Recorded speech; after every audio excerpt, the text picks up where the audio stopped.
आप सबका अमरीन पाठशाला में स्वागत है। आपकी अपनी हिंदी टीचर आज फिर से एक नया उपन्यास लेकर प्रस्तुत हुई है। इसका सारांश पाठ परिचय जल्दी से हम रिकॉल के रूप में जानेंगे, जिससे आपका यहाँ पर रिवीजन हो सके। ये unit 6 UGC net JRF set परीक्षाओं के लिए बहुत महत्वपूर्ण होने वाली क्लास है, इससे आपका रिवीजन हो जाएगा। थोड़ी सी देर में ये सारी चीज़ें आपको पता चल जाएंगी। एक रिकॉल क्लास है, तो चलिए ज़्यादा समय बर्बाद ना करते हुए हम क्लास की तरफ बढ़ते हैं। और आप जल्दी से, जिसने भी सब्सक्राइब नहीं किया, सब्सक्राइब के बटन पर जाकर क्लिक कर देंगे, जिससे सारी नोटिफिकेशन हमारी वीडियो की मिलती रहे। तो चलिए, हमने आपको सब्सक्राइब के लिए बोला है, आप सब्सक्राइब करिए, वीडियो को लाइक करिए और हम पढ़ाना स्टार्ट करते हैं। तब तक इकाई 6 मैला आंचल, इकाई 6 मतलब यूनिट 6 में लगा हुआ, ये इकाई 6 में लगा हुआ उपन्यास है, जिसका नाम है मैला आंचल। उपन्यासकार हैं फणीश्वर नाथ रेणु और प्रकाशन वर्ष है 1954, 9 अगस्त, समता प्रकाशन द्वारा है। फणीश्वर नाथ रेणु के बारे में जान लेते। जन्म हुआ 4 मार्च 1921 को बिहार के अररिया जिले में, मृत्यु 11 अप्रैल 1977 को। रेणु जी का बचपन का नाम फणीश्वर नाथ मंडल था। सन 1942 में काशी से इंटर कॉलेज के बाद वह स्वतंत्रता संग्राम में शामिल हो गए।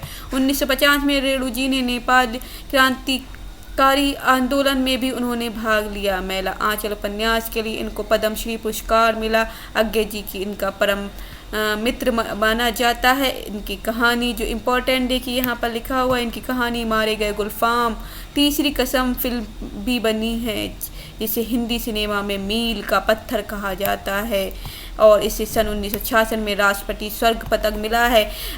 तीसरी कसम मारे गए गुलफाम जो है, मैंने कहानी पढ़ाई हुई है, तो कहानियों की लिस्ट यूनिट 7 के नाम से बनी हुई प्ले लिस्ट है। पूरी कहानियाँ हमने नेट जेआरएफ की पढ़ ली हैं। आप वहाँ जाके सारी कहानी एक जगह आपको इकट्ठा मिल जाएंगी, वहाँ से आप देख सकते हैं। बहुत अच्छी कहानी है तीसरी कसम मारे गए गुलफाम। एक फिल्म भी बनी गई है, आप देख सकते हैं।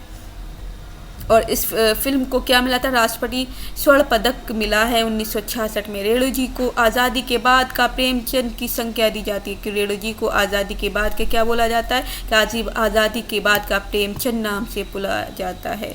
इनकी रचनाओं में आम आदमी की झलक दिखाई देती है। प्रेमचंद के बाद माटी की खुशबू के लेखक रेणु ने ही किया है। प्रेमचंद के बाद माटी की खुशबू का लेखन जो किया है, मिट्टी से लगाव का जो कार्य किया है, रेणु जी ने ही कहा है। फणीश्वर नाथ रेणु ने कहा है। रेणु जी के अन्य उपन्यास है पृथ्वी परिकथा, जुलूस, प्रकाशक भारतीय ज्ञानपीठ, दीर्घ तपा, कितने चौराहे, पलटू बाबू रोड, ये सारे इनके उपन्यास है। याद कर लीजिए, लगाए जाते हैं कि इनका पृथ्वी परिकथा 21 सितंबर 1957 में आया है, और दूसरा दीर्घ तपा 1963 में आया है।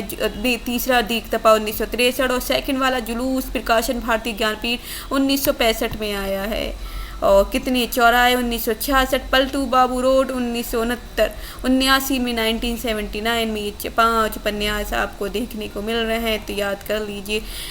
डॉक्टर प्रशांत बनर्जी एक युवा डॉक्टर हैं। कमली किसी अज्ञात बीमारी से पीड़ित है। विश्वनाथ प्रसाद गांव के तहसीलदार लोगों के शोषण करता है। बालदेव कांग्रेस के कार्यकर्ता स्वतंत्रता सेनानी हैं।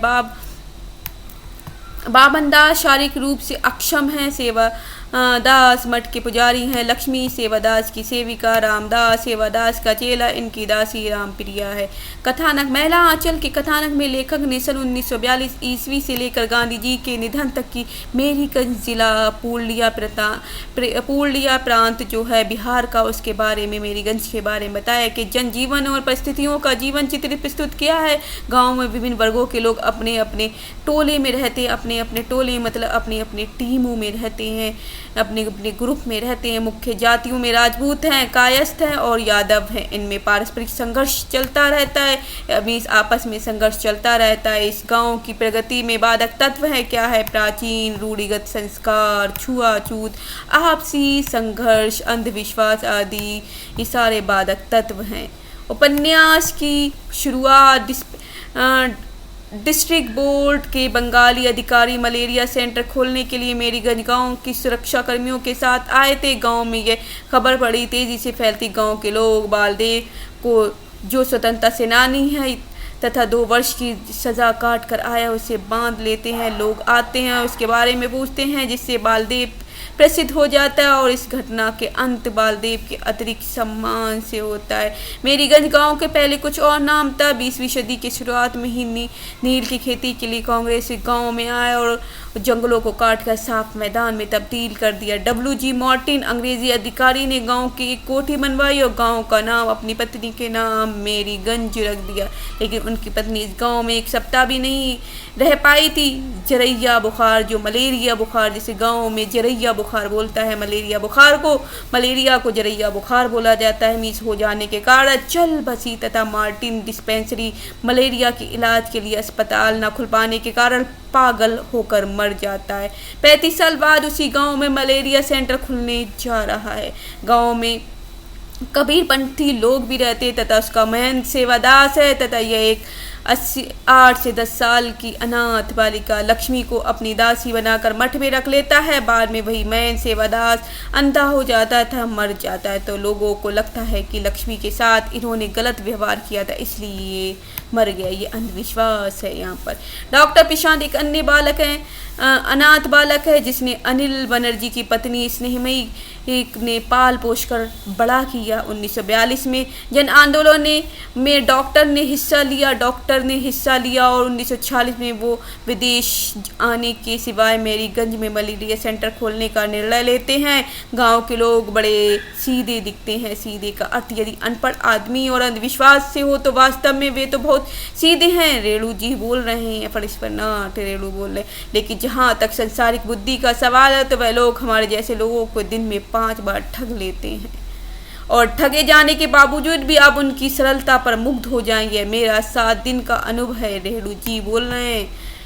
डॉक्टर प्रशांत की चुनौतीपूर्ण पहला रोगी कमली थी, वह जो तहसीलदार विश्वनाथ की बेटी है, युवा लड़की है, मानसिक रोगी है, जिसका अनेक कालों से अभी तक विवाह नहीं हो पाया। डॉक्टर प्रशांत इसका इलाज रेडियो की घी से शुरू करता है, जिससे कमली खिलखिलाकर हंसने लगती है। दोनों में प्रेम प्रसंग होता है और कमला शादी से पहले ही प्रेग्नेंट हो जाती है तथा बड़े परिवार से संबंध रखने के कारण यह घटना गांव में उतनी तेजी से नहीं फैलती जितनी तेजी से कालीचरण और मास्टरनी मंगला देवी के प्रेम संदों की फैलती है, क्योंकि जितने बड़े लोग, पैसे वाले लोग होते हैं उतनी जल्दी वो सारी चीज़ें छुपा जाते हैं। विशेष रेणु ने स्त्री पुरुष संबंधों के अपने उपन्यास में प्रमुखता के साथ रखा है। इस संबंधों में महंत और लक्ष्मी संबंधी फुलिया और सहदेव संबंध के बारे में बताया है। दूसरा पॉइंट, फुलिया एक विधवा बेटी है, लेकिन उसके माँ बाप उसकी कमाई से अपना घर चलाते हैं। फुलिया खुद भी कंडक्टर सहदेव से काफ शादी करना चाहती है, लेकिन बाप की